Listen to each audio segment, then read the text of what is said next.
those who are joining from distant parts of the world. Thank you, Ribbon. I want to thank the foundation for reaching out to me and to invite me to this particular session. I This is my first time, so I am also going to be very eagerly listening to what the experts are going to say. Um, Clearly, as you have rightly pointed out, Tibet is a very important part of India's strategic landscape, and we have multiple interactions and uh, implications of Tibet and India. And I think it's important that we discuss all aspects of Tibet uh, in a free and frank manner to see how China is pursuing its policies towards Tibet and how these impact on India and, in fact, on the entire region.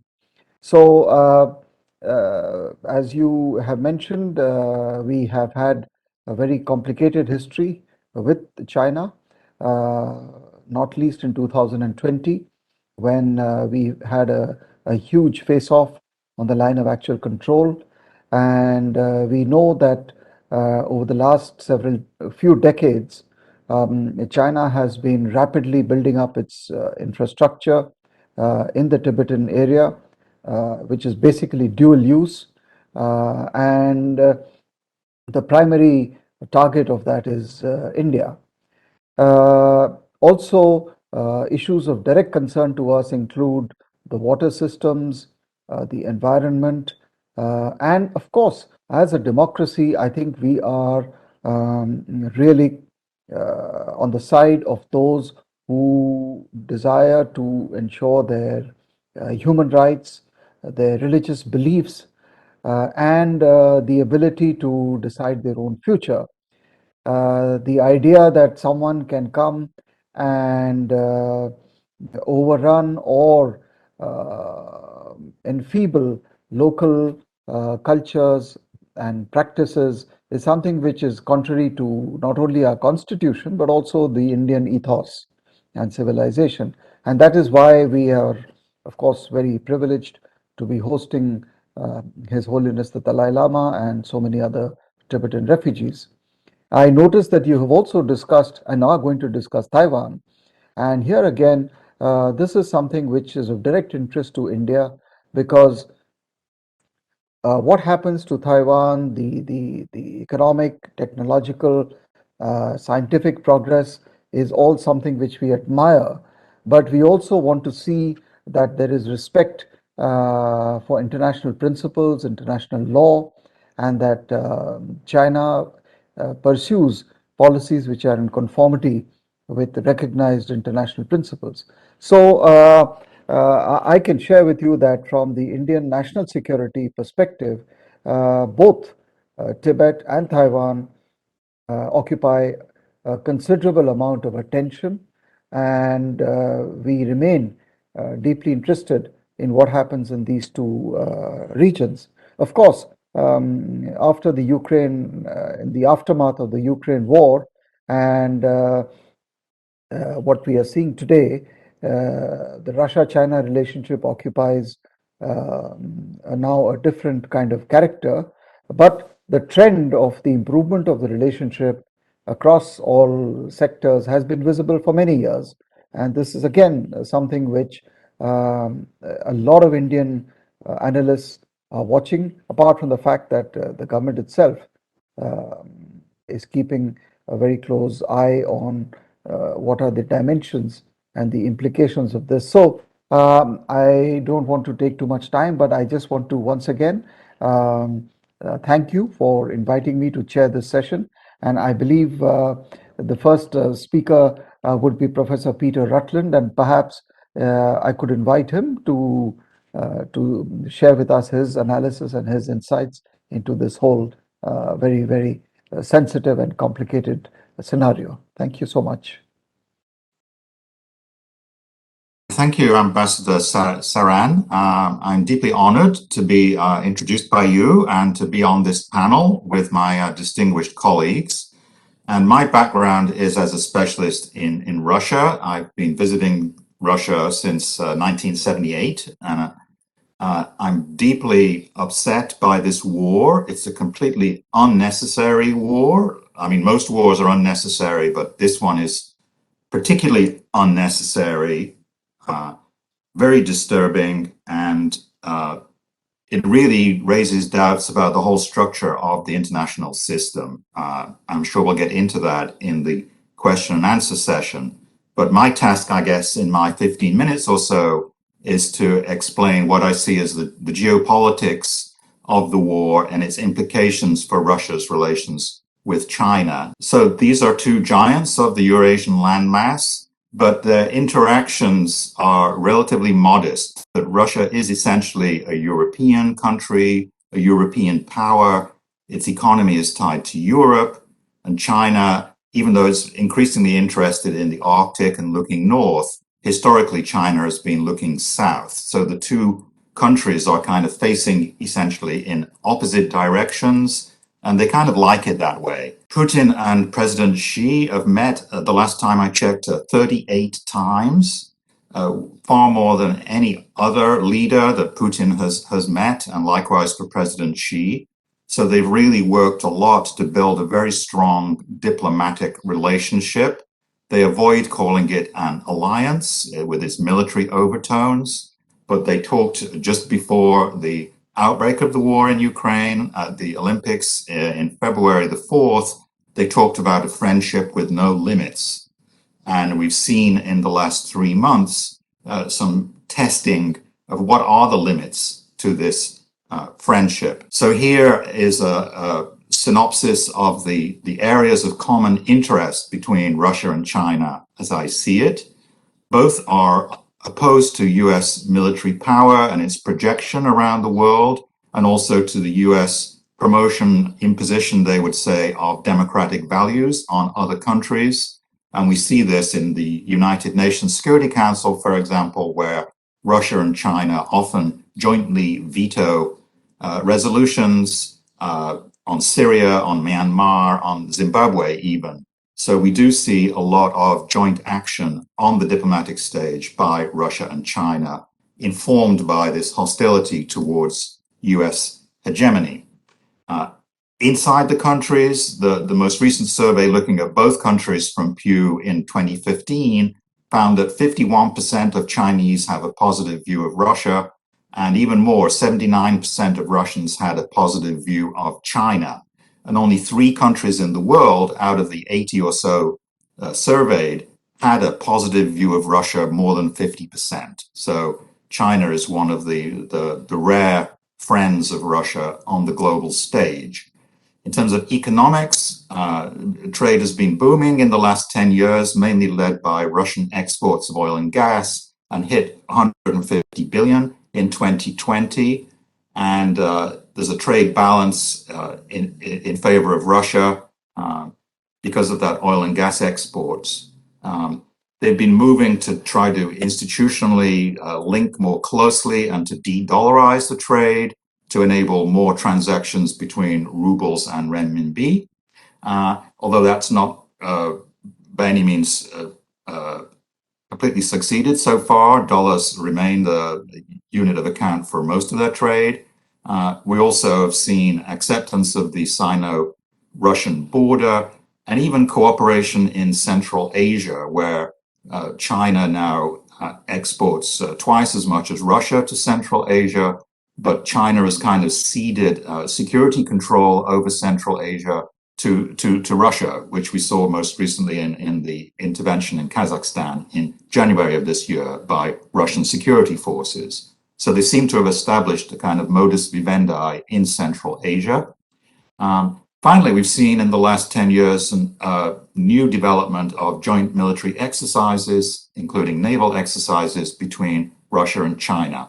There are, however, beneath that kind of happy story of partnership, there are some tensions. For example, prior to 2013, Russia, for about 6 or 7 years, stopped selling high-end military equipment to China because they were annoyed that China had reverse engineered tanks and fighter aircraft and mass produced them and even sold them to Pakistan, undercutting the Russian exports of that technology. But after 2013, especially after the crisis in Crimea, Russia restarted selling high-end weaponry to China, including S-400 surface-to-air defense systems. Another point of tension is that after 2014, Russia allowed China to take a stake in energy projects, gas and oil fields, but typically only 20% or so, and not a majority stake. Moreover, Russia feels geopolitically insecure because there are only 6 million Russians living east of Lake Baikal, with 120 million Chinese just in the 3 border provinces in the Far East. So there's a great trepidation that just the demographic imbalance, with the Russians being outnumbered 100 to 1, 200 to 1, is just very threatening in the long run. Even though the mutual border has been legally recognized, it was only 150 years ago that the unfair treaties imposed on China by the Tsarist Russia saw 600,000 square miles of Chinese territory absorbed into the Russian Empire in 1858 and 1860. More broadly, apart from those specific areas of tension, look at it from a kind of global geopolitics perspective, it's pretty clear that over the past 30 years, Russia has been declining in influence, especially with the collapse of the Soviet Union, while China has been emerging as a global leader. This is most clear in the economic sphere, where Russian economy has been stagnant since 2008 and now accounts for just 3% of global GDP, while China continues to grow, as does India, of course, and China now accounts for 18% of global GDP. So it's sorry, can I go to the back to the previous slide? Thanks. It's 5 or 6 times larger than the Russian economy. And the Russian economy is focused on oil and gas exports. That's like 75% of the export revenue. And Russia has failed to move into high-tech or higher value-added manufacturing, in contrast, of course, to China. And given global warming and the shift away from hydrocarbons, Russia's economic future looks increasingly troubled. And this leads on to my final point here, that China basically has been a tremendous beneficiary from the existing international system. Despite all their complaints about US domination, they prefer to do their trade in dollars. They prefer to have the freedom to move money in and out of US Treasury bonds, and they prefer to kind of free ride on the benefits of a liberal international economic order while keeping capital controls and a non-exchange, freely exchange currency at home to manage their domestic economy. And that balance has worked very, very well for China and will presumably continue to work well for China.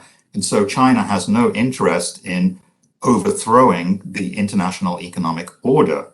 On the contrary, Russia, as we've seen, has little commitment to international rule of law and seems determined to kick over the table of its trade relations with Europe, its biggest trading partner. And so there's a huge disconnect here that I see between the attitude towards the international system coming out of Moscow and coming out of Beijing. Turning to the war on Ukraine, from the very beginning, China has refrained from criticizing Russia's attack on Ukraine. It's mimicked almost all of the Russian propaganda, the ridiculous claims of Russia about Ukraine being a Nazi puppet state, that the civilian deaths in Ukraine are due to the Ukrainians using civilians as hostages, and that's why Russia was unable to storm Kiev, because they were so worried about killing civilians. Many of those propaganda lines have just been replicated in the Chinese press. And apparently in social media in China, it's kind of even worse, that the little pink nationalists on the social media in China are even more hostile towards the US than the Chinese government, and even more favorable towards Russia. And the second element of the Chinese response has been to echo Putin's claims that NATO is to blame for this war, that the US provoked Russia into attacking by opening the door to NATO membership for Ukraine and by exporting weapons to Ukraine. Although, of course, the serious volume of weapon exports to Ukraine only occurred in the past 6 months after Russia had amassed 200,000 troops in preparation to invade Ukraine. A third aspect of this is that as Russia has been subject to unprecedented sanctions by much of the global community, China has been willing to step into the breach and increase its purchases of Russian oil and gas. Now, there's not much they can do with gas because that's pipeline delivered and it takes 5 years to build a new pipeline, but they're able to buy Russian crude oil from tankers. So here are just some examples of Chinese media coverage from the Global Times, with Uncle Sam pouring gasoline onto the flames of Ukraine and treating Ukraine as a pawn, which is ironic, to put it mildly, because a central theme of both Russian and Chinese attitudes towards the Ukraine war is to deny the legitimacy of the Ukrainian government. So Russia and China are not even treating Ukraine as a pawn. They're just treating Ukraine as if it doesn't exist, doesn't have a right to control its own territory, a right to have a government, because the government is controlled by what Putin described as drug addicts and neo-Nazis. So, plus I would dispute that Uncle Sam is actually treating Ukraine as a pawn, that the US and Europe are listening to what President Zelensky wants, and they're not giving him everything that he wants, but they are paying attention to his goals and his needs. Here's an interesting chart from the Financial Times showing the first 2 months of Russian energy exports after the invasion. So this is March and April. And we see the red is the revenue from pipeline gas, which Germany is still buying, and Italy also. But Germany and Italy cut back by half their imports of Russian crude oil and switched to buying crude from other suppliers, whereas China doubled its imports of crude oil and is now by far the largest revenue stream from oil for Russia. And Europe's problem is that the spike in oil price since February means that even if the Russian volume of exports is falling by half to Europe, the price has increased by doubled, so the revenue stream to Russia stays the same. So the European dilemma is that, and then the crude oil on tankers can be moved to India or China. So in the short to medium term, Russia is going to continue earning $30 to $35 billion per month from its oil and gas exports. And that's not going to change. There's nothing the sanctions can do about that in the short to medium term. It'll take, until the end of the year for Europe to develop alternative gas supplies. And, we'll see how that develops. I think Russia's hope is that the Europeans will lose interest in the sanctions and eventually they will fragment, and that Russia will continue to be able to sell its pipeline oil and pipeline gas to Europe. Apart from that general picture of China supporting Russia's actions in Ukraine, there are some question marks about China's position. The first and glaringly obvious one is that China has consistently said it's in favor of territorial integrity and non-violence and non-interference in other countries' affairs. And even though it has this close friendship with Russia, it has not recognized Crimea as part of the Russian Federation, which was annexed back in 2014. So it has not joined the very short list of countries that have recognized Russia's territorial expansion. And therefore, it's very unlikely, I would say, that China will recognize the incorporation of the Donbass or Kherson or other provinces of Ukraine into Russia. So that's a big problem for Moscow, I think. Secondly, Chinese companies are very wary of secondary sanctions that might be imposed on them by the US, because the simple fact is that the US trade is much more important to China than the trade with Russia. We've got the figures there. We're talking about $1.5 trillion of trade with the EU and US, and only 150 billion with Russia. So the Western powers are 10 times as important for China. And companies like Huawei and so on that were sanctioned by Trump have had that experience. And other companies like Lenovo have stated that they will not be selling to Russia because they're afraid of secondary sanctions. Now, smaller companies in China will continue to trade with Russia and may expand in the smartphone market, for example, because those smaller companies are less afraid of the Western sanctions. From China's point of view, Russian trade is marginal. It's only 3% of their total trade. And even in the energy sector, they're only getting 15% of their oil from Russia and only 5% of their gas. So even if in the next 5 years they invest in new pipelines, it's still going to be a quarter at most of the oil and gas that can come from Russia. And the pipelines they have to build are very long. They're 3,000 to 4,000 kilometers long, and it's just not very competitive with tanker-borne crude at that point. A second area of concern for China about the Ukrainian war is that the Russian military and the military equipment, which is also extensively used by China, has not performed very well, to put it mildly. So Russia is basically losing the war on the battlefield.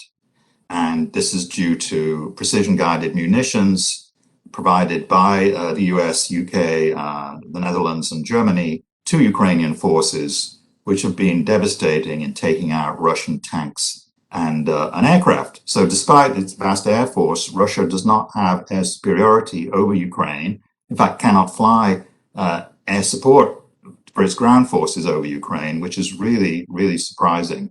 Biggest surprise of all was the sinking by two Ukrainian-made Neptune anti-ship missiles of the flagship cruiser of the Black Sea Fleet, the Moskva, which is an air defense cruiser. So it was supposed to be providing air defense for the whole fleet. And they were unable to shoot down two cruise missiles. So that shows that their entire air defense system has some serious technical flaws. A couple of charts from The Economist. The one on the left shows this tremendous economic growth of China, while Russia is just kind of stagnant economy, basically. And on the right is the arms sales. So we see that there was that cutoff I mentioned after 2014.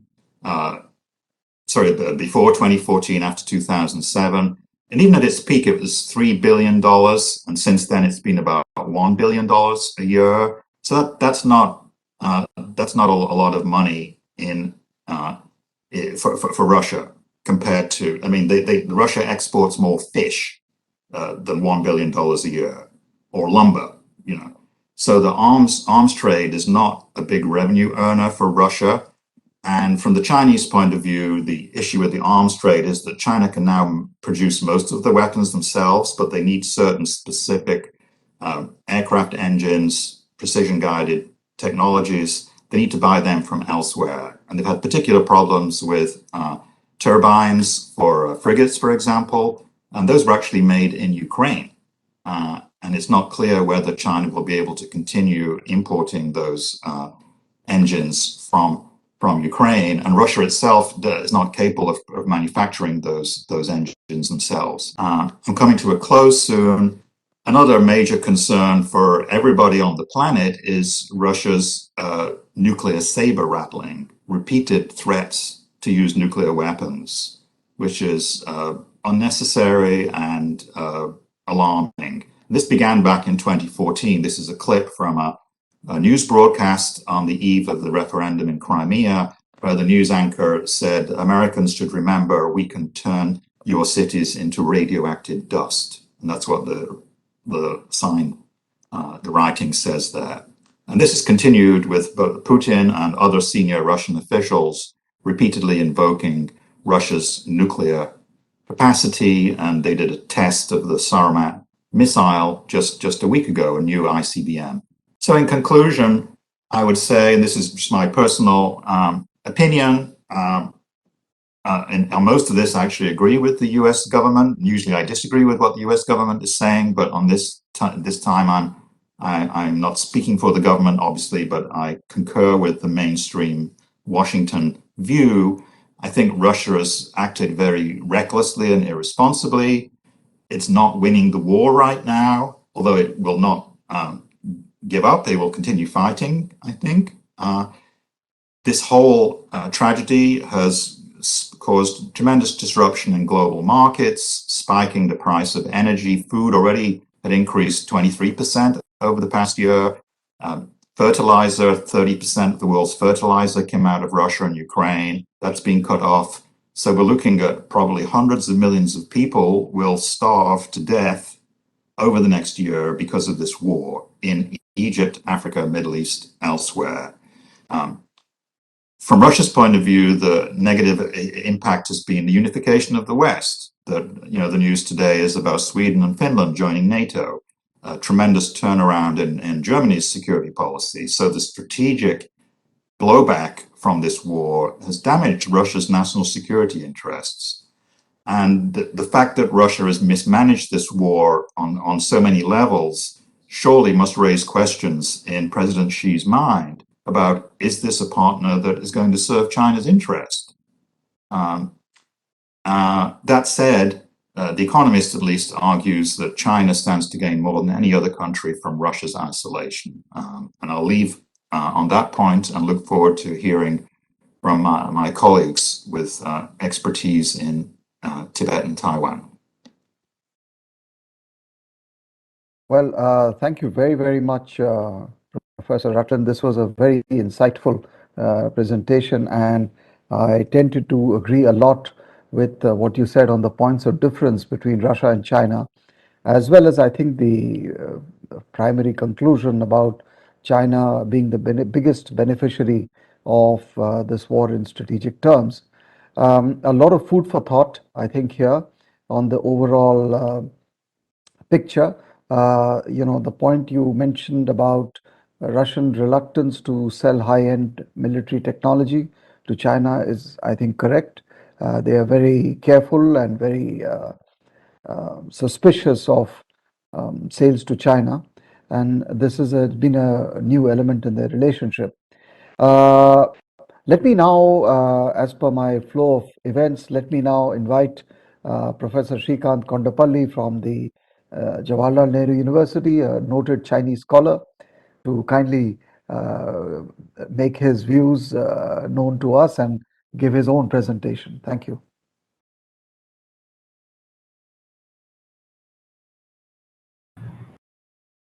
Thank you very much, Ambassador Saran.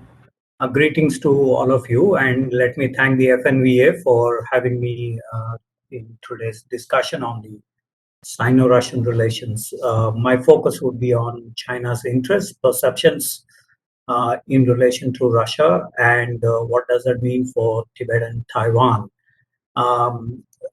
As Professor Rutland mentioned, the bilateral relations have actually now become strategic in nature.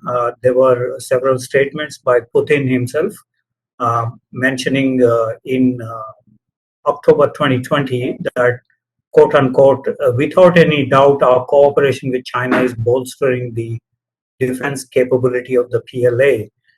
And he also mentioned the military alliance is a possibility in future. He alluded to the military alliance as a possibility in the future. This is much before the Ukrainian situation.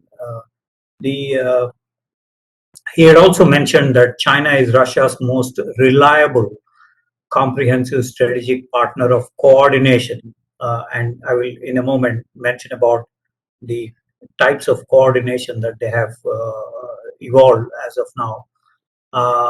Foreign Minister Wang Yi, speaking to his Russian counterpart Lavrov in G20 Rome meeting in October 30, 2021 last year, mentioned about opposing small circles, false democracy, and the emergence of the new Cold War as some of the bases for the China-Russia coordination.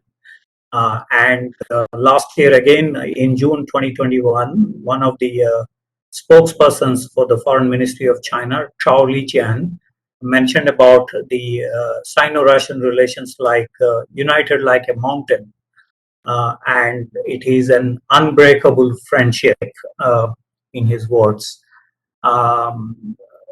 The other things have been mentioned, so I will not repeat much of that, but historically they have had the leaning to one side policy in 1949, but of course that lasted only for a decade. By 1960, much of the Russian scientists, etc., have been removed. Some 62,000 of them went back to the Soviet Union at that time. And the Chinese also launched the opposing social imperialism of the Soviet Union in the 60s. But we have had the strategic partnership evolved in 2001 under Jiang Zemin tenure. Very interesting is the Article 9 of that treaty, which is almost like military alliance. Let me read the Article 9 of 2001 agreement between China and Russia.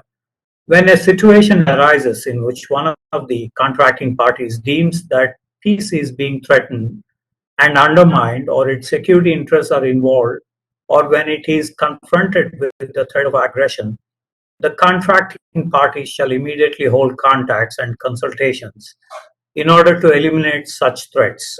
Why I'm mentioning this is that during the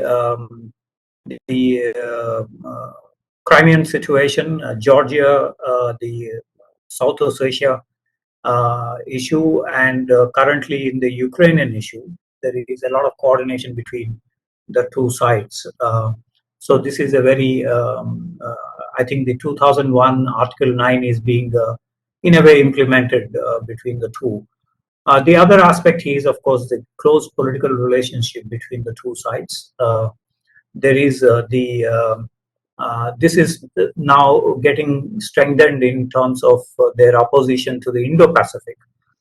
For example, in December 2020, speaking to the Russian International Affairs Council, Mr. Lavrov, the Russian foreign minister, criticized the Quad for wooing the Indian and weakening the Russia-India relations. Again, there was the speech by Lavrov in Guilin in China in March 2021, last year, mentioning about the counter to the colored revolutions, or the counter to the rules-based order that Quad countries have been sporting, and instead of that, Lavrov and Wang Yi suggested to the global governance rather than rules-based order, and so this is one which we need to. Also, the chairperson of the Federation Council, the upper house in Russian Duma, Valentina Matvienko, she said that in October last year, friendly relations with Beijing is an unconditional foreign policy priority of Moscow. So there is the suggestions there, and Professor Rutland mentioned about the 79% of Russians having a positive view in the Pew. But last year it was reduced to about 74. Only a marginal decline, but I think one need to notice that. Coordination between Russia and China is reflected in mainly opposing the American hegemony, as they call. And this is reflected in the concept of multipolarity, which is pervasive in the SEO, BRICS, and other multilateral institutions. And the coordination is reflected again in the Belt and Road Initiative projects, when the Russian side merged the Eurasian Economic Union with that of the BRI, and so that is one. And thirdly, in terms of cyber issues, there is a lot of coordination between Russia and China in what they term as cyber sovereignty, and opposing the Five Eyes of the American led. And so there is the Chinese cyber specialists like Lu Wei and Fang Pinxing coordinating with the Russian specialists like Igor Shigolov, who were in touch with each other, and of course the Huawei 5G networks, which did see some trouble during this last few months. Nevertheless, that coordination continues between China and Russia. They coordinate on climate change, on energy. Professor Rutland mentioned about the energy, on COVID-19 in Afghanistan, on the interoperability in military exercises like the Vostok simulated exercises in 2008. In fact, from 2005, they have an annual peace mission exercise along with the SCO countries, and also the coordination between the three armed forces, the two armed forces in three services. Then there is also the joint exercise in the West Pacific in order to counter the US there, and also the coordination on the North Korean issue. So there is what they mentioned, limitless cooperation, that is reflected in all these coordinated efforts in different fields. Now, how does that the Chinese domestic situation responding to Russia? We see that there is a foreign policy consensus within China on the Russian, partly because the Communist International established the Communist Party of China in 1921. CPI was also established by the Comintern at that time, 100 years ago, 101 years ago. So that is one, and most of the Chinese elites like Chiang Zemin or others were they studied in Moscow and other places, and so there is a lot of in-depth relations, political relations. There was these Chinese returned students from the Soviet Union, like Wang Ming or others, in the 1930s, who played a big role in the Communist Party's direction. And there is also the Soviet Union helping China in the Korean War in 1950s. Most important, the 156 basic industries that were constructed with the Soviet cooperation. That's quite substantial in the Chinese domestic sphere. But of course, there is the break in 1960s. And today, of course, there is Xi Jinping makes his first visit abroad after taking over in 2012. In March 2013, he visited Moscow, and a very rare opportunity for him to look at the strategic command control structures, which is generally not given to any visiting leader, but Russians accommodated the Chinese leader to go through those command control structures in Moscow. Also, Xi Jinping's close associate, Li Chanshu, ranking number 3 in the hierarchy in Politburo Standing Committee, Li Chanshu is also seen as a troubleshooter for Xi Jinping in relations to Russia and other Eurasian landmass.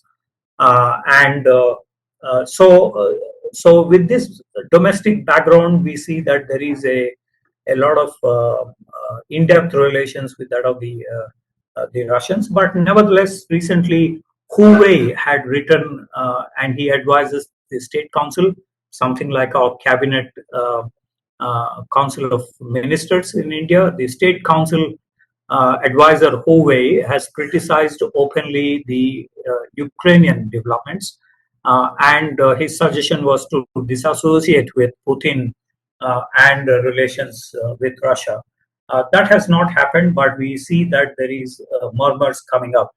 So, in this context, the how do we look at Taiwan and Tibet? Since the 1949 leaning to one side, one of the reciprocal gestures from the Soviet Union is to, of course, recognize Taiwan and Tibet as part of the PRC.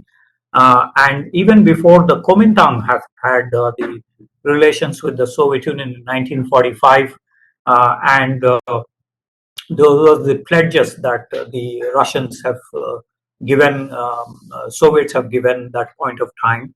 But coincidentally, I would cite two issues in last few decades. The Taiwan issue has become more complicated for the Russians, although they agree to the one China policy. In fact, as a form of Soviet Union, they have had close relations with the PRC. But on August 30, 1963, the People's Daily mentions about the Kuomintang role in the PTBT, partial test ban treaty, and very ferociously the People's Daily criticized the Kuomintang, which shifted to Taiwan in 1949. So that was a very severe criticism that came up in China. In 1998, when Taiwan had an earthquake, also the mainland Chinese did not allow the Russian aeroplanes to pass through the Chinese airspace in order to provide relief operations to Taiwan. This was in the late 1990s. So in this background, let me once again say that the coordination is quite reflected in this Russia-China relations on Taiwan and in Tibet. The Russians have not given a visa to the Dalai Lama under the pressure of the Chinese, while such visa giving visa to the Dalai Lama in South Korea, in Japan, in other countries, including South Africa, also have become controversial.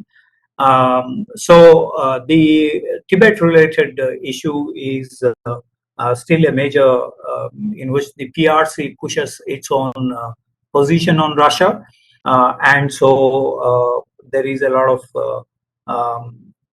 coordination is reflected here. So on the minimalist foreign policies, while the Chinese have not given very explicit support to Chechnya or to Georgia, South Ossetia, Abkhazia, Crimea, or currently Ukraine, no explicit support came from the Chinese on these issues. However, on the issue of Taiwan and Tibet, the PRC was able to get what they wanted from the Russians. So there is a problem in the reciprocal gesture here, diplomatic reciprocity on the Taiwan-Tibet related issues.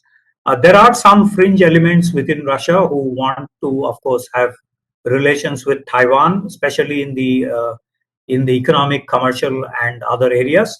But that is still being vetoed by the Chinese pressure on Russia. So let me stop here. I was just giving the broad Taiwan-Tibet related issues vis-a-vis China and Russia relations, and I'm willing to take questions. Thank you for your attention. Thank you very much, Professor Kondapalli. As usual, very insightful. I would like to particularly note your analysis of the Chinese domestic situation and how it is impacting on their response to what is going on. And of course, I think what you bring out is the fact that geography really matters when you look at situations across the world. And I think you have provided a perspective that is more Indian or Asian oriented. And therefore, the focus you have given to the Eurasian region is very, very important. On the you mentioned about the Dalai Lama in Russia. I do remember seeing in Russia a few organizations and photographs of the Dalai Lama, His Holiness the Dalai Lama, in Moscow and in other parts of Russia, especially the Buddhist republics. So that for me was quite interesting, and the fact that the Russian authorities actually allowed some of these organizations to exist within the Russian Federation was, to my mind, quite interesting. But let me now turn to Professor Mumin Chen and request him to share his views. And of course, I know he's based in New Delhi, so that's an added advantage for us. Professor Chen, please, your Yeah. floor is yours. Okay. Thank you. Thank you for inviting me to attend this webinar. Yeah. Glad to see many old friends. Yeah. From India, from Tibet, and also from elsewhere. I'm now talking on behalf of myself. Yeah. Even I work here at the TCC, but I make this presentation based on my own personal observation. Is my personal views. I will touch a number of issues. Today, this topic talk about Russia. So also give the audiences a very general idea about Taiwan relation with Russia. We start having a representative office in Russia in 1993. Before the end of the Cold War, Taiwan had no official contact with the Soviet Union. And then after the end of the Cold War, and then Taiwan, Russia start exploring the possibilities of building bilateral relation. So in 1993, we had our own office in Moscow. And 3 years later, in 1996, Russian government also had their office in Taipei. And just like a TCC, our name is very unique. It's called Moscow Taipei Coordination Commission on Economic and Cultural Cooperation. Yeah. Over the past 30 years, the bilateral relation between Taiwan and Russia is not very hard because because we are too distant from each other. But the trade still continue to grow because that Taiwan also import some natural gas and also I think it's oil from Russia. Last year in 2021, the bilateral trade is 6.3 billion US dollars, a little bit lower than Taiwan's trade with India. This amount only account for less 1% of Taiwan's overall international trade. And actually, we import more from Russia than Russia import from Taiwan. We import like 5 billion from Russia, and we only export like 1.3 billion US dollars to Russia. So this is the Taiwan-Russia relations.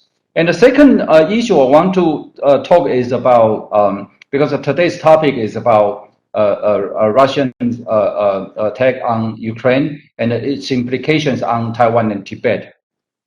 We know that Taiwan has been living under the shadow of the China threat for the past decades.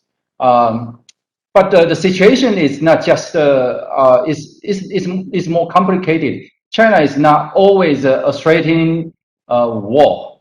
We know that since 1979, when China started economic reforms, and they had their policy on Taiwan is called peaceful reunification. 中文 in Chinese called 和平统一. And of course, in the 1980s and 90s, China was still weak. They also need a lot of investment and technology support from Taiwan. So their policies on Taiwan was relatively moderate. They emphasize more on a peaceful unification. Of course, they also talk about using force against Taiwan if Taiwan refuse to unification. But I think that before Xi Jinping came to power, that we did not see much that the military is, we didn't really see that the military threat was so real. And of course another reason is that Taiwan's position. We have a Taiwan Strait, and if China want to attack Taiwan, they also have to launch a massive landing warfare, and which look very unlikely. You know, according to China's military capability. But I think that China start becoming more aggressive and more openly using the words like using military force to liberate Taiwan, things like that. Not just it's mainly in their media, social media, and sometimes their government officials also use such aggressive words. I think it's since 2016 when Tsai Ing-wen of the DPP government came to power, and DPP government's position is that we don't accept the one China principle. That is, Taiwan is part of China, because when Beijing talk about one China, it means PRC. So Taiwan never accept that kind of position as a condition for negotiation. So Chinese behaviors and their words became more aggressive since then. Yeah, and of course, when we talk about the relative military strength between Taiwan and China, Taiwan is still small. Even Taiwan is a big economic power, and also in terms of military capabilities, we are also big compared to many countries. But compared to China, yeah, this we are very small. The active military force right now of Taiwan is 170,000 people. But in China, we know that the PLA, they have more than 2 million of active force. And in terms of the military spending, military budget, Taiwan each year is only like 8 billion US dollars, but China has more than 200 billion US dollars. So when Taiwanese people look at China as a rising aggressive military power, we know that if the war happen, if China launch a military invasion against Taiwan, then Taiwan will pay a very huge price. And so before Russian's invasion of Ukraine, all these discussions were hypothetical. Yeah, but the military action and the war between Russia and Ukraine make many Taiwanese people to think that such kind of scenario may happen in Taiwan. Yeah, because we know that Russia and Ukraine also share common history. They also have a lot of very long time of economic and cultural relations. Yeah, but the war still happened. So that is why I think that people in Taiwan now they very much looking at the situation in Ukraine now. Yeah, because this is probably the first time that the Taiwanese people feel that think that war is possible. Yeah, war is possible. So here I want to provide some survey figures to the audience about how Taiwanese people look at the Ukraine war. About 1 month after the military action in Taiwan, a survey of a research institute called Taiwan Public Opinion Foundation, TPOF. They conduct a public survey. It was done on March 14 and 15. And here you will see the figures. It was in Chinese, but I translated in English. 73% of Taiwanese people believe that Russia has no legitimacy right to attack Ukraine. Yeah, it's a majority. And 87% of Taiwanese people, they feel sympathy for the Ukrainians. 64% of the population, of the respondent in Taiwan, they agree with the government's decision of imposing economic sanctions against Russia. And 59% of the respondent, they worry about China's invasion of Taiwan will just like Russia did to Ukraine. Yeah, so you can see that the majority of the people do feel such a kind of scenario might happen in Taiwan. But the more interesting answers are as follows.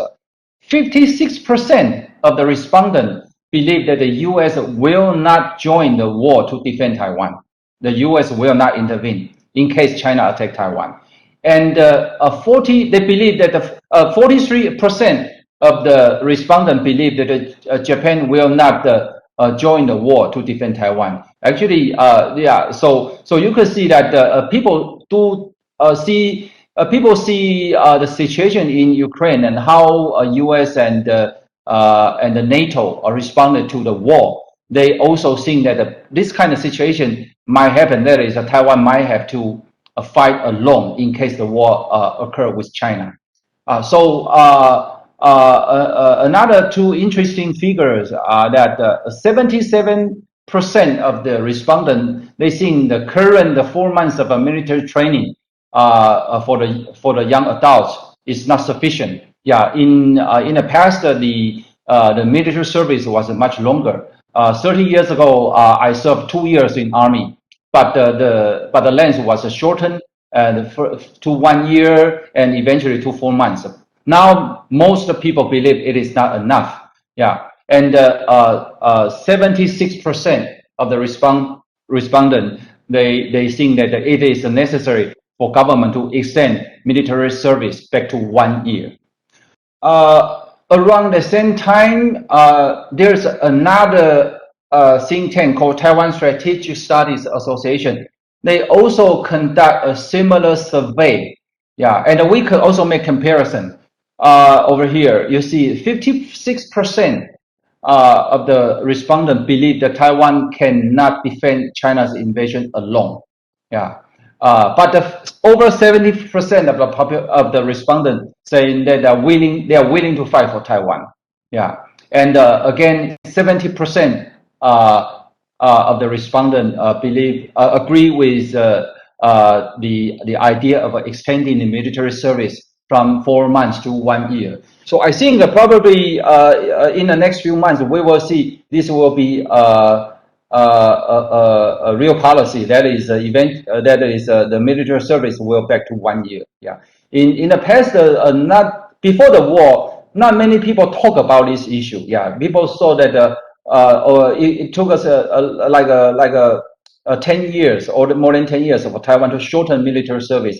And young people in Taiwan, they are not interested in military service. They think it's a waste of their time. But seeing what is happening in Ukraine, I think that many people on Taiwan now they feel sympathy, and they also think that the Taiwanese should do our best to defend our homeland. I also found a survey conducted around the same time. It is about Taiwanese people's views about relation with China. You know that in Taiwan, the people always have this Tongdu, debate that Taiwan want the independence, which is 独立, Taiwan 独立, or Taiwan want unification with China. And over time, you could see that the number of the people who want independence gradually increase, and those who want a unification gradually decline. Yeah, like 30 years ago, the number probably 50 to 50. But today, you could see that more than 70 or 80% of the people, they think that Taiwan is a nation, Taiwan should be independent, and those who support for unification substantially declined in the past 30 years. And this survey conducted on April 17 to 19. You can see that 52 0.8% of the respondents, they think that Taiwan, they support Taiwan independence. Yeah, and this amount is same as last year in December. Yeah, and of course in Taiwan there are also a lot of people they prefer status quo. There is no unification, no independence. Usually like a 30-40%. But you can see that the war in Ukraine did not really change much on people's view on Taiwan independence. But those who support for unification with China declined 5% from 16% last year in December to 11% of the April this year. Yeah. So these are the figures I obtained from Taiwan's different survey companies on the situation about how Taiwanese people look at the war in Ukraine. So I think that my conclusion is that in the past, a lot of discussion about Taiwan's security. Many Taiwanese people believe that international support from the international community or the great powers will be the key to Taiwan's security. But after seeing what is happening in Ukraine, now people are awakening. They believe that the worst situation is that Taiwan has to deal with the crisis and the war alone. Yeah, and of course, the government and we also see different sources, including American friends and also strategic think tank people. They believe that they still say that the Taiwan is different from Ukraine. Yeah, but I think that for Taiwan, this war is a turning point of Taiwanese people's feeling about our own fate and security. Okay, I'll stop here. So maybe we'll have more discussion on this topic later. Thank you. Well, thank you very much, Professor Mumin, for giving us the Taiwanese perspective. It's something that is not usually that well known, and the way in which you have shared the public opinion trends is extremely interesting. And I think I was struck by what you said, that the lessons that the people take away are that war is possible. That's a very pessimistic scenario, but also that maybe Taiwan may be alone in such a situation. And of course, because we are closer to Taiwan than we are to Europe, we know the implications and the trends of Chinese tendencies towards its aggressive behavior regionally and globally, as well as its expansionist policies over the last few years. So thank you very much. I believe we have comments after this, if Reborn has correctly briefed me. So may I invite Dr. Michael Van Walt to comment on some of the issues that we are discussing?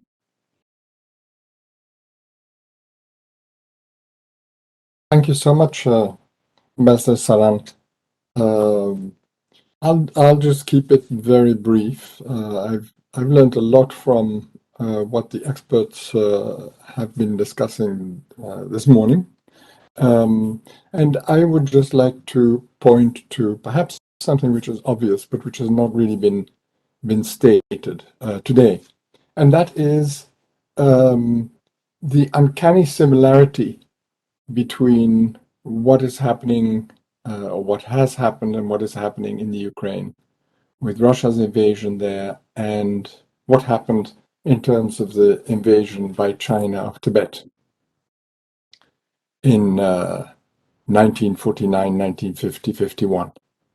In both cases, obviously, the obvious similarity is a major power attacking, invading a small neighbor that has not provoked it. In both cases, flagrant violation of the most fundamental norm of international law, which prohibits the use of force to acquire territory. In both cases, also a perceived need to do this by the big power because of a perceived threat from hegemony that is perceived to be surrounding it, and the desire to create a kind of barrier by acquiring territory on its borders to protect its own country. What I also again thought was such a striking similarity was Putin's speech on the eve of the invasion of the Ukraine, in which the rationale for the invasion could almost have been taken from the script of the rationale given by the People's Republic of China before the invasion and during the invasion of Tibet. Namely, that the Ukraine is not really a state, or doesn't really have the legitimacy to be a state, because it's always been part of the greater Russian family. Exactly the same argument that China made in invading Tibet. That the country was liberating, in a sense, the Ukrainians from an oppressive regime, in this case Nazis, in the Tibetan case a feudal oppressive regime. As I said, the defense of the motherland against foreign imperialist or hegemonist forces. Both hark back to their own imperial greatness to appeal to the emotions of their own people to support this war. Of course, the international reaction is very different in terms of what happened in Tibet in decades ago and what is happening today. And partly that is to be explained because of the fact that at the time Tibet was invaded, the United States and most Western powers were involved already in a war in Korea against, directly or indirectly, also against China and the communist world at the time. And so opening a new front was not really in the cards. And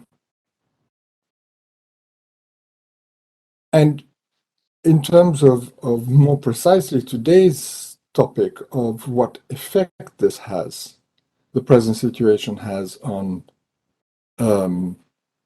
Tibet and on Taiwan. The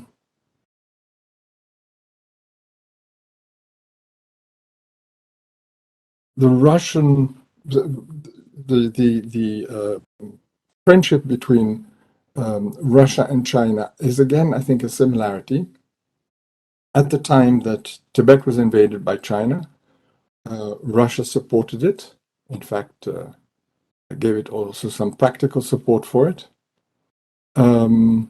Today, China is supporting Russia, as we've heard. In both cases, at a time when each of them has few friends. So that solidarity is a similarity. But that also has a repercussion for how the rest of the world now views the situation in Tibet. On the one hand, it has become easier to remind people of the fact that Tibet was invaded just as the Ukraine is invaded today by Russia. Because we are now seeing on our screens and in our newspapers vivid stories about the invasion, it brings home, on the one hand, the total unacceptability of an invasion and an occupation by a foreign power. It also brings a reaction to do something about that, to impose sanctions, but also diplomatic activity, diplomatic reactions. And that translates also into an easier understanding of the need to do something in relation to Tibet. for two reasons. One, for the reason I just gave, that we are being reminded about the fact that Tibet was being invaded, which I think many people had more or less forgotten, or it had been pushed in the background, and the situation in Tibet was being viewed more as a human rights issue rather than an illegal invasion issue. That is changing now. Secondly, because of China's support of Russia at this time of aggression, there is less of a hesitation, less of a fear of displeasing China, and therefore less of an inclination to appease China when it comes to a number of issues, but also when it comes to Tibet. And so, whereas in the past, speaking out on Tibet or taking action in relation to Tibet was considered a very risky thing for many countries to do, you notice that today, both European countries, the United States, and some other countries are being much more forthright in terms of reconsidering their policy on China, but also their policy in relation to Tibet. And I think this is quite a unique moment, which for Tibetans is important to take advantage of. But I think also in relation to India, because obviously India's security, as you have already said, is so much tied to the Sino-Tibetan conflict. And this is a time in which India could also reassess its policy, where India could also reassess how to respond to China's occupation of Tibet, and how to take advantage of the present situation, the present mood internationally, to strengthen its position from India's own self-interest, but also in support of Tibet for the sake of Tibet. Thank you. Well, thank you very much, Dr. Michael Van Walt. I think what you have said is very important, and the comparison between China and Tibet and Russia and Ukraine is a very forceful one. I think we should have a greater discussion on what this means for countries like India and for the Indo-Pacific region, and what it means for the way in which we handle such situations in the future. By the way, I would invite the members of this conference to please feel free to ask questions after we have concluded the presentations, and so that we can have a more interactive session. And it would be good to hear voices from Tibet and participate in this discussion. Now, let me invite Dr. Tenzin Ladon from the Tibet Policy Institute for her comments before we end the session and get into the question and answer and the discussion segment of this meeting. So please, Dr. Ladon, the floor is yours. So I'll just start over since, like Professor Kondapalli briefly mentioned about that in his presentation, as well as Ambassador Saran, he raised a point where he came across the Tibetan Association in Russia, as well as seeing Dalai Lama's picture in Russia was a surprising turn of events. So I think the presentation that I will do today exactly answers those questions. I mean, there are a number of questions on how Tibet is being figured in the whole geopolitical relations between China and Russia. And let me start from here.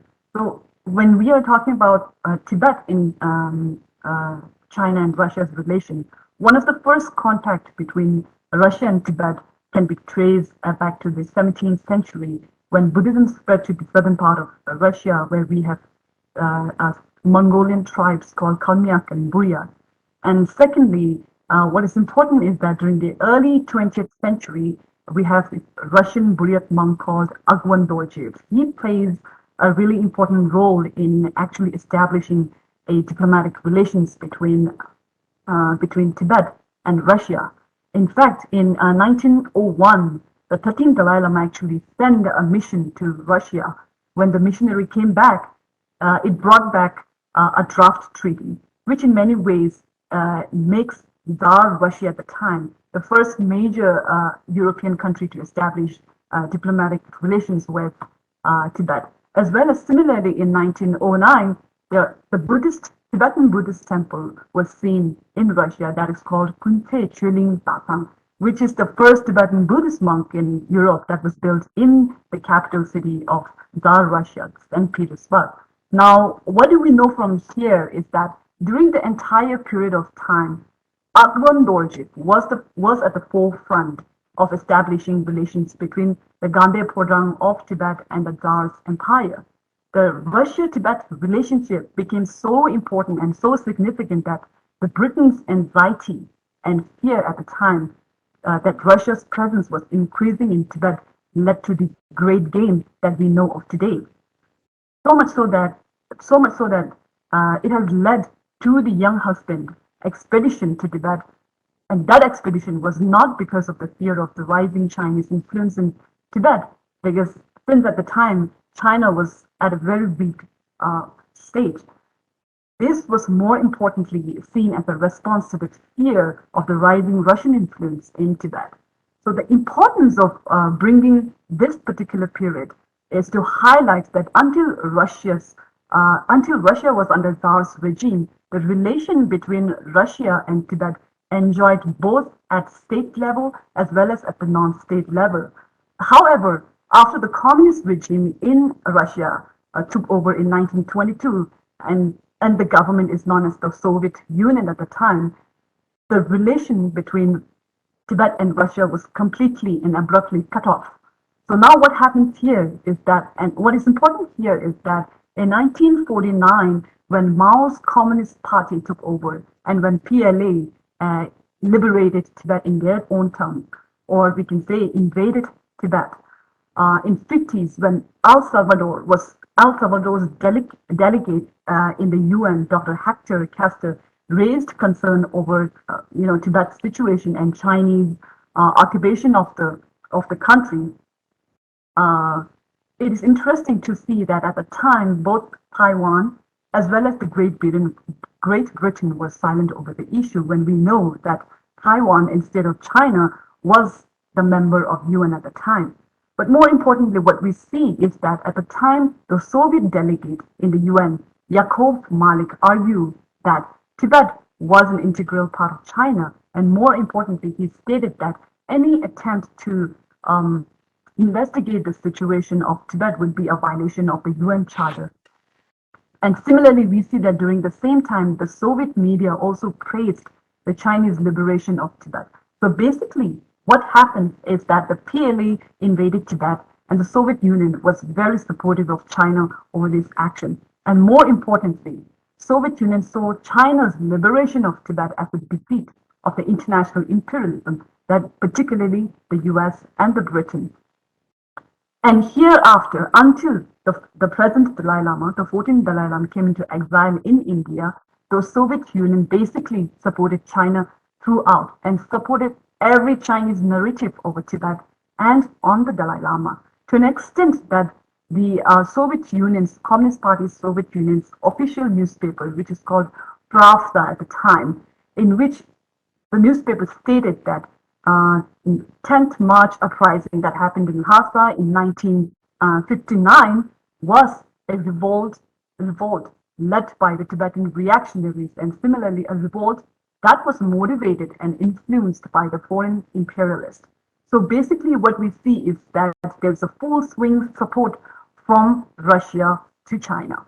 Now, during the same time, there's also an interesting turn of event where Soviet Union and India was getting close, and in 50s, India and Soviet Union's relations picked up and became much better. But at the same time, India and China's relation was getting worse, to an extent that When India gave asylum to the Dalai Lama and the Tibetans that followed, Soviet Union did not criticize India's policy of providing asylum to the Dalai Lama, as well as Soviet Union at the time did not blame India over the 1962 Sino-India War. In the late 60s as well, we see that China and Soviet Union's relation become even worse, obviously, because India has given asylum to the Dalai Lama and Soviet Union has become much closer to India, as well as there is the ideological clash between who has the leadership over communism. But particularly in May 1969, there was this journal, Communist, which starts with the letter K, is a weekly official journal of the Communist Party of Soviet Union that was published by the official Soviet Union paper, Pravda. In that journal, an article also mentioned that before 1949, Tibet was largely populated by non-Han, but now in 60s, Tibet was being Sinicized. So the article basically criticized China's policies in Tibet. And similarly, around the same time, there was an article in Pravda, the official newspaper, which was written with the title that Mao has oppressed small nationalities. That basically states that in 1949, the Communist Party under Mao went against the Marxist-Leninist principle, but by not providing genuine autonomy to the minority populations. So throughout, we see that, so throughout 1970s, Soviet Union criticism on China's minority policy continued. But then in 1971, India-Soviet Treaty of Friendship was signed, which even made the China-Russia relation even more difficult. But at the same time, we see that there is the U.S.-China relation that picked up at the same time, and we see U.S. suddenly abandoning its assistance for the Tibetan resistance movement and so on. So what we can say is that Soviet's position on Tibet and its downgrading relation with China at the time is a part of the Cold War politics, while it is also an important note that during the entire time, Soviet Union did not make any official statement over providing, say, possible military aid to the Tibetans or raising Tibet issue in the United Nations. So there was no official statement, although we see Tibet being mentioned over and over in their the official newspaper and in journal. However, it is still interesting to note the changing geopolitical language and how issues like Tibet were being used. For instance, in the Great Soviet Encyclopedia, it is one of the largest Russian encyclopedia, and more importantly, this encyclopedia was published by the Soviet government. So in this encyclopedia in 80s, they brought up this new edition in which Tibet was not listed as part of China. This is an interesting turn of event. And similarly, during the same time, we see that Soviet media's reports and articles continue to say that the ethnic minorities in China continue to face violations. Now, what is a very important event over here is that one of the officials of the Soviet Union, L.V. Sherbankov, he was an official of the Foreign Relations Department in the Council of Religious Affairs on Tibet. He basically pointed out a statement which states that the Soviet Union is ready to help any nation that is struggling for independence and justice in the 80s. And in 1981, in March, the Dalai Lama publicly appreciated the Soviets' assistance. As in fact, the Tibetan Review, the English monthly journal at the time, calls the Soviet offer the only sympathetic government response they have received. But then, on the other hand, there was an official request. There was no official request from the Tibetan exile government, and that was due to two reasons. First, the Tibetan government in exile was still in close contact with the US government, and secondly, that was in the early 1980s when we see that Deng Xiaoping's open door policy has left a new hope for negotiations with the communist China. So the exile government do not want to jeopardize any chances for that. But anyways, that did not stop the Dalai Lama from visiting the Soviet Union in 1982, who was invited by the Buddhist in the Soviet Union. Although it was officially a religious visit, a spiritual visit, the visit was interpreted as a political move by the Chinese. But now important part of the geopolitical relations of Russia and China and how Tibet figures in that is coming to the post-Cold War period. And in 1991, after Soviet Union collapsed, Russia and China's relationship started to pick up, and they become closer. While the relations between Russia and China become much better, Russia's support for Tibet went down significantly. And after the Cold War, the relationship between Russia and the exiled Tibetan government was built purely and only on religious level. So in 1992, when the Dalai Lama, His Holiness Dalai Lama, was invited to Russia as part of the invitation from the Buddhist republics, the Buryat and the Kalmyk, they wanted him to come over to Russia for the revival of Buddhism. So much so that Buddhism plays quite an important place in the Russian politics. So much so that Buddhism is one of the state religions in Russia. And in March 10, 1993, the Tibetan government in exile even could open its own official office in Moscow, which is now called the Tibet Culture and Information Center. Similarly, 25 monks from India was sent to Russia, while 62 students from the Buddhist republics in Russia were invited by the CTA, by the government in exile, to study in the monastery in India. And similarly, in 1990, there is the first Tibet support group known as the Friends of Tibet Society that was established in Moscow and in the three Buddhist republics. Similarly, in May 1994, the Dalai Lama was invited to the Russian parliament to talk about human rights and religious affairs and on freedom. And in 1995, the Tibet issue was raised 3 times in the Russian parliament. But then in the early 2000 onwards, Russia and China became even more closer, and that Russia's support for Tibet went down significantly. And today, as we see, under Putin, Russia and China became even more closer. So much so that in 2008 Beijing Olympics, when the entire world was criticizing China over its policies in Tibet, Putin made it very clear that he supports China's policies in Tibet and that China has done it to prevent instability in its own region.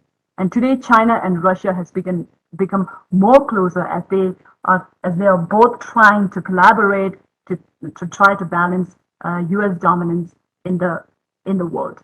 So, in all these scenarios, where does Tibet feature in Russia today? The main influence today in exile Tibet in Russia is through Buddhism, and because there are over 100 Buddhist centers in Russia, for instance, in Moscow, there are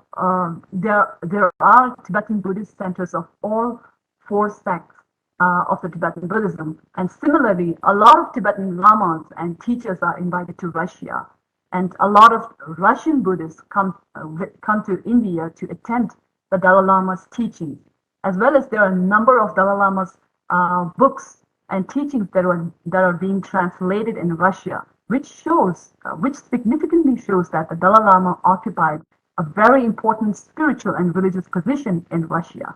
And similarly, and interesting, Tibetan medicine is becoming quite popular in Russia as well. That a lot of Tibetan medical clinics are functioning in Moscow today and in St. Petersburg. And those clinics are being run by the Tibetan doctors that are educated and trained from the exiled Tibetan community. So although today Russia is completely supporting China on Tibet and on Taiwan, but the geopolitics are also played through keeping non-state relations as well when we see through the context of, say, religion and medicine, for instance. Since any country's position on Tibet keeps changing, right now Russia and China are close, and China is in fact the largest trading partner, as mentioned earlier, not just economically, but China has become a very important political partner for Russia. Exiled Tibetan issue is raised only in terms of non-state level. But then we can never say that this is the final stage of the relationship, and it is yet to say anything for sure. The geopolitical landscape always changes, and so does the political direction. Thank you. Well, that is very, very interesting. It's a very rich canvas of the historical trends in the world. And I would agree with you that the Tibet issue and the Taiwan issue have both and continue to be a victim of geopolitics and Cold War politics. Um, uh, you talked about 1949, 1950. It just reminds me that at that time, India itself was a very, very new, young country that had just barely emerged from its independence. And it was one of the most serious challenges faced by the Indian leadership at that time on how to deal with what happened in 1949 and 1950. And of course, we are very proud that His Holiness the Dalai Lama chose to come to India, and we have been hosting a large number of Tibetan refugees since then. Uh, I would also, while you have brought out this very interesting difference between state behavior and societal behavior, I would also say that another country which is of great interest in this context is Mongolia, because in Mongolia, for example, the reverence for His Holiness and for Tibetan Buddhism is actually quite extraordinary, and they have very strong views about Tibet, and yet they also have good relations with Russia. So, that's another angle to the whole situation. Our friend Dr. Peter Rutland was talking about relations between Putin and Xi Jinping. That takes us to a question that the Ukrainian war has happened at a time when the focus of not only West, but a lot of Northeast, the Southeast Asian countries and others, Quad, etc., was focused on China. And suddenly we see that the whole theater shifts to Ukraine, to Europe. I would love to rather ask this question: that is it? Do we see a game by China, by Xi Jinping, of provoking Putin, who is a very, very provocable person, and provoking him to attack Ukraine, so that the world's attention shifts to Russia? And today, the result, as we see so far in this war, is that Russia has started consuming itself both from the hardware side as well as its own soft power. It has lost so many friends, and it is losing exposing its own military power. So I would not be surprised if later on it turns out that it is a part of Chinese game to let the theater shift, let Russia, who was a big competitor for China, consume itself, so that a dilapidated Europe or NATO or the Western Bloc becomes a lesser problem for China. That's my question. Thank you.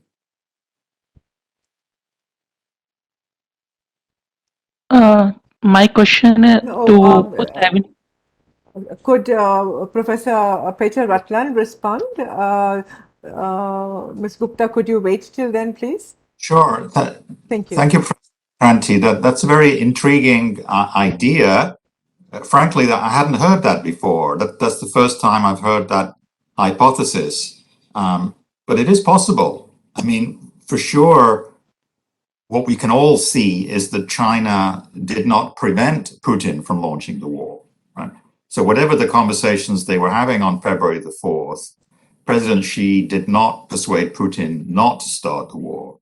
But we don't know whether he encouraged him to start the war. We don't even know whether Putin told President Xi he was going to start the war. We just don't know. But you're right. I agree with you that the war, as I said in my conclusion, has been strategically advantageous for China because it's weakened Russia. In any future bargaining between Beijing and Moscow, Beijing can dictate the terms: military, economic, political, and it's also consumed the West. So yes, logically, I think you're right, but as a practical matter, I'm still skeptical that President Xi would think that Putin starting this war was a good idea because it would be very risky. So I'm skeptical, but I'm open to your argument. I think it's an interesting argument. Thank you. Ms. Kota Gupta? Yeah, please go ahead. Ma'am, my question is to the Taiwanese speaker. My question is regarding Taiwan has a civil nuclear capacity. Do Taiwan think of going for a nuclear weapons with the threat increasing from Chinese side? So, what is the option for Taiwan to, or Taiwan has any other asymmetrical warfare options? Yeah, I can answer now, right? Yes, please. Okay, yeah, we don't have any intention. Yeah, and it's also impossible under the current international circumstances. It will be impossible for Taiwan to pursue a nuclear weapon without being, discovered by other countries. We don't seek that option. Yeah, that's my answer. Thank you. There is a question posed by Tenzing, and it is addressed to the chair, Ambassador Pankaj Saran. The question is, let me just see where it is. He asks, is there any border escalation between China and Russia that may sour their relations, bringing change in the international political order? This is addressed to Ambassador Pankaj Saran. No, thank you. Frankly, we have not detected any escalation on the Sino-Russian border. But as one of the speakers mentioned, they had conducted this massive military exercise, the Vostok, a couple of years ago, involving hundreds of thousands of troops, particularly from the Russian side. As of now, I think the border is actually more peaceful than it has ever been in the past. Of course, there are Russian fears, existential, about the demographic threat from China and the threat from the use of chemical narcotics flowing into Russian bordering regions. Because there is such a great asymmetry between the population on the Chinese side and the absence of any habitation on the Russian side. So that is a constant fear among the Russian security apparatus. But in terms of any border incidents or tension, I don't see anything as of now.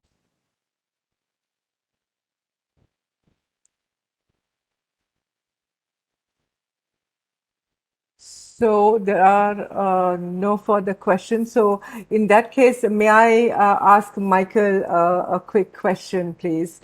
Michael, you drew out the similarities between Ukraine and Tibet, but how can we highlight this similarity in the international arena? What can be done? And will China really be affected by what we do sitting out here?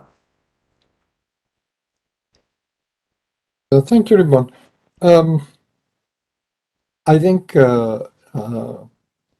reminding people and pointing to the similarity and suggesting some ways in which governments can respond to what's happening in Tibet, bearing in mind that it is an illegally occupied country, rather than only responding on the human rights level, is, I think, what we can do. And I think, and that's the point I was making, is that I think that today we will have a better response to that approach than we would have had months ago before the Ukrainian invasion, Right. because people are so much more conscious of it. And one argument I think which is important to raise is that it weakens the position in favor of the international legal order and the rule of law if one accepts a situation in where a country has been illegally invaded in one case, but contests it in another. That simply weakens the international legal order. It weakens the arguments against aggression in the Ukraine if one accepts it elsewhere. And in the case of China, I think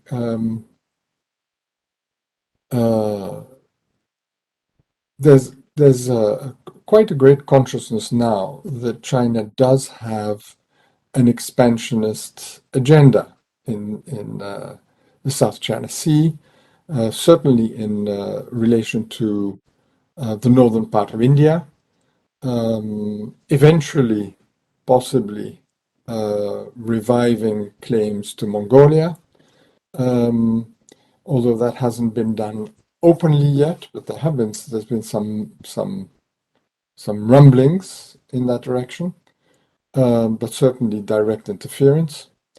And I think that, in other words, there's an international consciousness that this is happening. And I was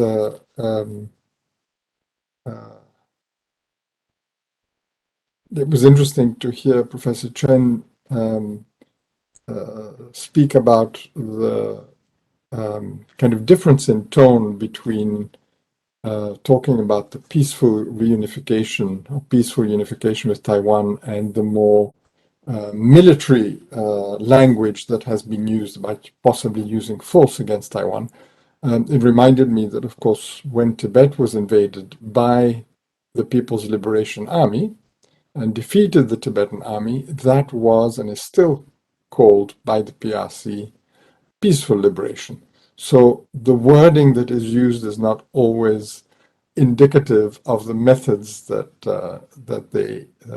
they hide, if you like. Dr. Van Walt or Ambassador, can India do more to take a leadership role in uniting the Himalayan people around the Tibet issue, including like a possible reapproachment with Bhutan to highlight, Tibet's independent history?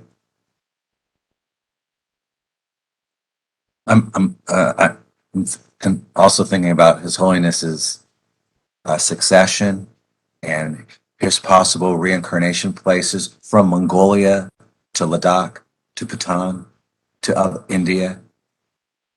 So I'm just wondering if we could touch upon, this and Buddhism's soft power in this equation.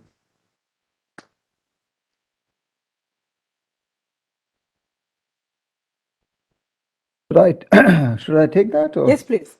Yeah, no, it's a good question. I mean, the idea that there is a religion. I mean, there is a tradition which dominates and characterizes the Himalayan region is a real factor, and India has, therefore, been very active in promoting its relationships with the Himalayan states, both Nepal or Bhutan. In fact, there are other states also which are not Himalayan but who have a very healthy Buddhist tradition. So I think in the last few years we have stepped up our social and other interactions with social groups, NGOs, etc., trying to promote this whole culture of Tibetan Buddhism, and it's flourishing within India, of course. And as one of the speakers very correctly mentioned, even as far away as Buryatia and Kalmykia in the Russian south, there is connection with Indian monasteries and Indian teachers, etc., etc. So I think, yes, you're right. It's a good point. And maybe we need to do more. And I think organizations like this foundation and, in fact, meetings like this, I think they contribute to further increasing this kind of awareness of the identity and the cultural heritage of Tibet. And I think people in India are very, very conscious of it. They're very sensitive to it. And any Tibetan who lives in India would, vouch for the fact that there is a huge amount of respect and welcome given to Tibetan refugees. Thank you.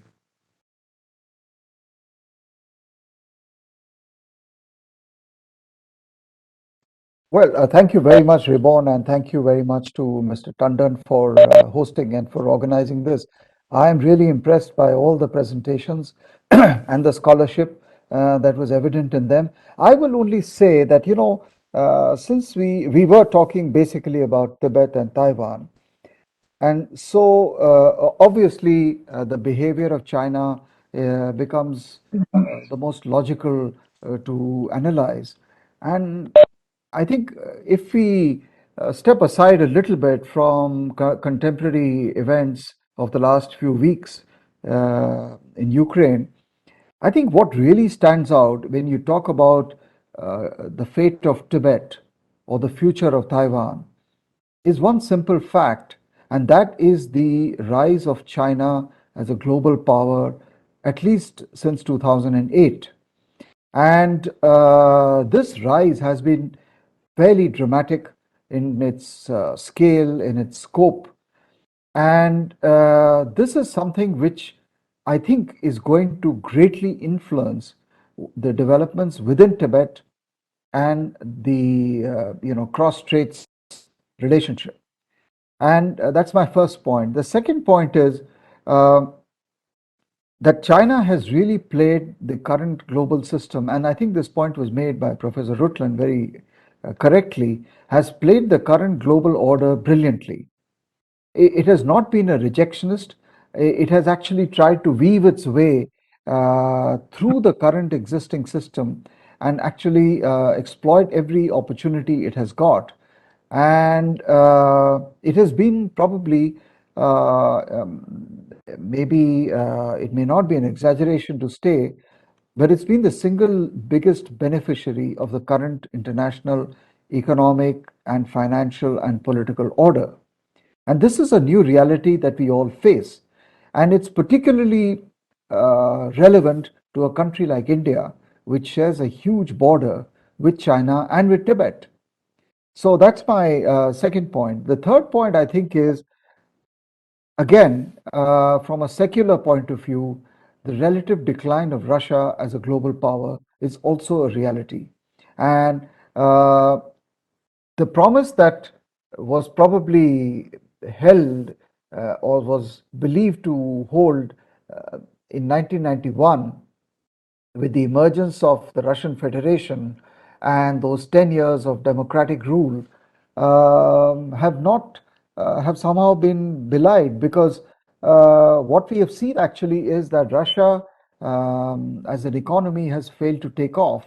And on the other hand, the gap between Russia and China, for example, continues to grow very significantly. And I think so that's the other trend that we are faced with of Russia, which has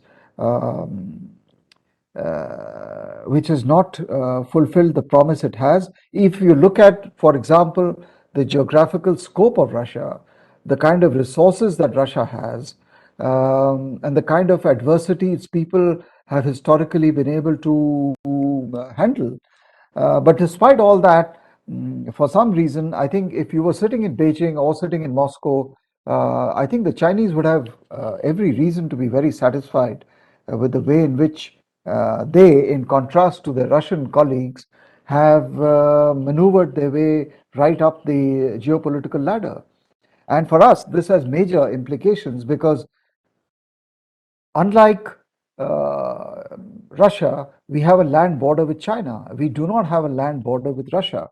And so for us, the rise of China is a real geostrategic challenge. Um, I think it's also important to look at what has contributed to China's rise. I mean, there has to be some introspection in the West about the kind of linkages they had established with China economically, technologically, financially. And, even for example, it does come to mind that the long back, the country that proposed in the United Nations General Assembly the replacement of the seat for the Kuomintang in favor of the PRC was Albania. And Albania did it at the instance of the United States. So, there is a historical pattern here of not quite appeasement, but taking a series of actions which have, at the end of the day, led to what we see today as this huge emergence of this massive geopolitical force. And I, it's clear that those who are vulnerable in terms of minorities, in terms of those who feel threatened by this rise, and that includes the people of Tibet or Taiwan, they would be justifiably feeling even more threatened today.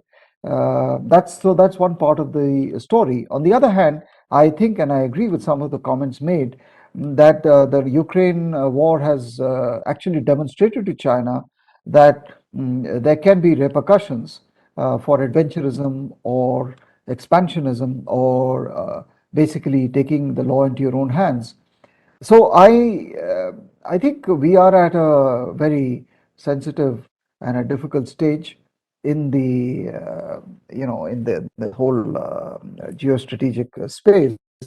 But uh, we have to closely watch for us, particularly, as I said, from a strategic and a security perspective, developments in Tibet. And I know that, for example, when it comes to US policy, during the previous administration of President Trump, a series of legislations and initiatives were taken to revive and to refocus attention on Tibet. And some fairly forward steps were taken. So we also have to see whether these continue in the future or not. But I think discussions like this are critical and essential so that we do not lose the eye on the ball when it comes to the primary threat to the global international order and how it is rearranged consequent to the dramatic rise of China on the global stage. I think it is important that the Western world and all of us in the Indo-Pacific uh, keep our focus on what is the present and the future of the globe, and make all efforts possible to settle the conflicts in the European theater, which have a huge history behind them. But this is a situation where that history is there, but there is a future that beckons us, and there is a shift in the center of gravity, both in terms of economic power and political power, and we really need to keep that in mind. And therefore, discussions on situations and regions which could get neglected, like Tibet or Taiwan, are very, very important. So, but I would like to conclude by complimenting the insightfulness of all the speakers and the richness of the discussion today. And I would like to congratulate the foundation for taking this initiative, and I hope that we can continue these conversations with greater participation in the future. So from my side, it was my first time actually to be a part of this. So thank you very, very much. I really have benefited a lot. Thank you, Ribbon, for giving me this opportunity.